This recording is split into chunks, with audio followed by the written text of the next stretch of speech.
Bhakra Beas management board ਦੇ chairman Manoj Tripathi ਨੇ ਅਸਿੱਧੇ ਤਰੀਕੇ ਦੇ ਨਾਲ ਹੜ੍ਹਾਂ ਦੀ ਸਥਿਤੀ ਨੂੰ ਲੈ ਕੇ ਪੰਜਾਬ ਸਰਕਾਰ ਨੂੰ ਕਟਹਿਰੇ ਦੇ ਵਿੱਚ ਖੜਾ ਕਰ ਦਿੱਤਾ ਹੈ। ਚੇਅਰਮੈਨ ਨੇ ਪੰਜਾਬ ਦੇ ਵਿੱਚ ਹੜ੍ਹਾਂ ਦੀ ਸਥਿਤੀ ਦੇ ਦੌਰਾਨ ਵੱਡੀ ਤਬਾਹੀ ਹੋਣ ਤੋਂ ਬਚਾਉਣ ਦੇ ਵਿੱਚ ਡੈਮਾਂ ਦੀ ਭੂਮਿਕਾ ਨੂੰ ਅਹਿਮ ਰੱਖਣ ਦਾ ਤਰਕ ਪੇਸ਼ ਕੀਤਾ ਹੈ। ਉਨ੍ਹਾਂ ਕਿਹਾ ਹੈ ਕਿ ਭਾਖੜਾ ਡੈਮ ਨੇ ਪਹਾੜਾਂ 'ਚੋਂ ਆਏ ਪਾਣੀ ਨੂੰ ਸੰਭਾਲਿਆ ਹੈ। ਜੇਕਰ ਹਰਿਆਣਾ ਨੂੰ ਪਹਿਲਾਂ ਜ਼ਿਆਦਾ ਪਾਣੀ ਛੱਡਿਆ ਹੁੰਦਾ ਤਾਂ ਡੈਮ ਦੇ ਵਿੱਚ ਪਾਣੀ ਦਾ ਪੱਧਰ 4 ਫੁੱਟ ਤੱਕ ਹੇਠਾਂ ਆ ਜਾਣਾ ਸੀ ਅਤੇ ਪਹਾੜਾਂ 'ਚੋਂ ਹੁਣ ਆਏ ਪਾਣੀ ਲਈ ਜਗ੍ਹਾ ਬਣ ਜਾਣੀ ਸੀ। 5.17 BCM छोड़ा है। हाँ, बाकी रिटेन है।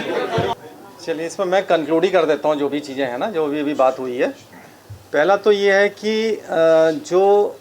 सबसे पहले तो मैं ये बताना चाहूँगा कि क्योंकि आप लोग सभी प्रेस से हैं, तो पहले तो जनता में ये संदेश पहुँचाइए कि अब कोई ख़तरे की बात नहीं है। जो भी प्रेडिक्शंस हैं IMD की और जो नेशनल एजेंसीज़ की और इंटरनेशनल एजेंसीज़ की हैं, तो ऐसा कोई इवेंट अभी बताया नहीं गया है नियर फ्यूचर में कि हम लोगों को डरना चाहिए उससे।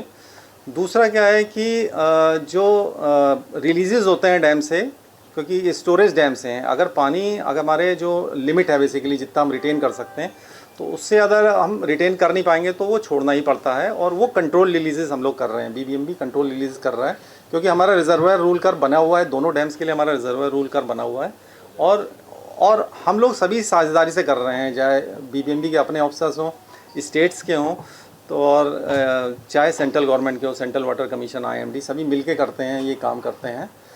और दूसरा क्या है कि इस कंजर्वेटिव अप्रोच से हमें बचना चाहिए कि पानी बचा के रखना अगले सीजन के लिए। ये मैं भी काफ़ी हाईलाइट कर रहा हूँ कि कंजर्वेटिव अप्रोच, तो ये भी मेरे ख्याल से अब सीख मिली गई होगी सभी पार्टनर स्टेट्स को कि इस कंजर्वेटिव अप्रोच से थोड़ा हटना है।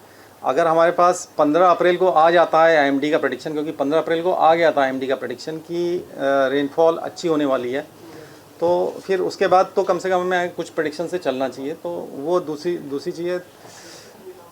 और लास्ट में मैं ये कहना चाहूँगा कि डैम बने हैं, अगर ये डैम नहीं होते तो बहुत ज़्यादा तबाही होती। इवन जून से शुरू हो जाती।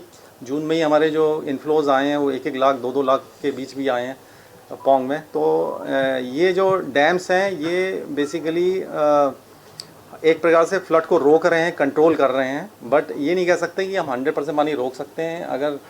अगर हमारे पे पानी डबल आएगा तो डैम आधा ही रिटेन कर पाएगा, आधा उसको छोड़ना ही पड़ेगा। तो ये जनता में संदेश जाना चाहिए। और बाकी हमने ये वेबसाइट में डलवा दिया है, रोज़ सुबह 6 बजे और रात को 7 को शाम को 6 बजे। डिस्ट्रिक्ट एडमिशन को हम पहले से अवेयर रखे हैं। जब भी हम पानी छोड़ते हैं 24 घंटे की नोटिस देते हैं, उससे पहले अर्ली वार्निंग सिस्टम ने लगा रखे हैं हमारे। अगर आप भाखड़ा में जाइए तो इंडिया में मेरे ख्याल से कई एक आधी जगह होगा ओमनी डायरेक्शनल, ये हमारे स्पीकर्स हैं, वहाँ पे ओमनी डायरेक्शनल स्पीकर्स हैं, तो वो लगे हुए हैं। वो भी देते हैं, वार्निंग देते हैं और संदेश भी देते हैं। और ऐसे ही हमारे पोंग डैम में भी हमने लगा रखे हैं डाउन स्ट्रीम एरियाज़ में।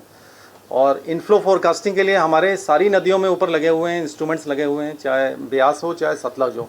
तो जो भी पानी का लेवल चल रहा है हमारे पास, जैसे पंडो में चल रहा है, पंडो के ऊपर आपका मनाली में चल रहा हो, मनाली में भी हमारा ऑटोमेटिक वाटर लेवल रिकॉर्डर है। मनाली की जितनी ट्रिब्यूटरीज हैं, जैसे पार्वती हो गई, सैंज हो गई, तीर्थन हो गई, जितनी भी ट्रिब्यूटरीज हैं सब पे हमारे सिस्टम्स लगे हुए हैं, वाटर के लेवल लगे रहे हैं।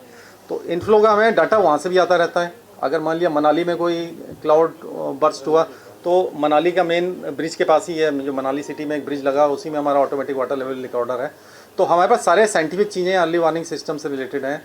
जो हमें ऊपर से इनफ्लोज क्या आ रहे हैं वो सारा बताते हैं। आउटफ्लोज भी हमारे पास मतलब कैलिब्रेटेड हमारे गेट्स हैं कि इतना गेट खुलेगा तो इतना निकलेगा। और मैक्सिमम पानी हम लोग कोशिश करते हैं टरबाइन से निकले। टरबाइन से जब नहीं निकल पाता तो फिर हम लोग स्पिलवे गेट खोलते हैं। स्पिलवे गेट का भी एक लेवल होता है, उसके ऊपर ही खुल पाते हैं। जो 2 लेवल मैंने बताया था कि भाखड़ा का लेवल स्पिलवे गेट का जो है वो 1645 है और पोंग का 1365 है। तो इस लेवल के बाद स्पिलवे गेट भी खोलने पड़ते हैं हमें। और बाकी कोई डरने की बात नहीं है। और आगे भी मानसून एक बार ख़त्म हो जाए, क्योंकि पीछे तो मुझे टाइम मिला नहीं तो मैं कर नहीं पाया प्रेस कॉन्फ्रेंस। तो मुझे मेरे ऑफिसर्स ने बताया कि प्रेस कॉन्फ्रेंस करनी होती है, तो एक बार लोगों का फियर भी अले हो कि मतलब लोग डरे ना नीचे क्या हो रहा है। हाँ हैं, हाँ नहीं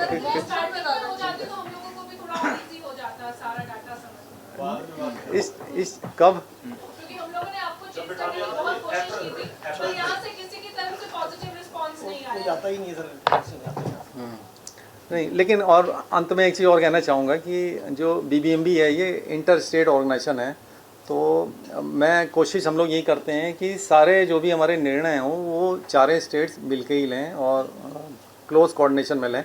कोशिश मैक्सिमम यही रहती है। अगर अब जैसे CISF का ही मामला आप लोग बार बार उछाल रहे हैं, तो CISF का मामला भी मिलके ही लिया गया था, ऐसा नहीं है मिलके नहीं लिया गया था। अब इतने बड़े फैसले यू टर्न नहीं ले सकते बार बार ना, सर्वसम्मति से ही होता है। जितने भी फैसले होते हैं सर्वसम्मति से ही होते हैं। सरकार लेकिन आपके फैसलों से बहुत ज्यादा खुश थी।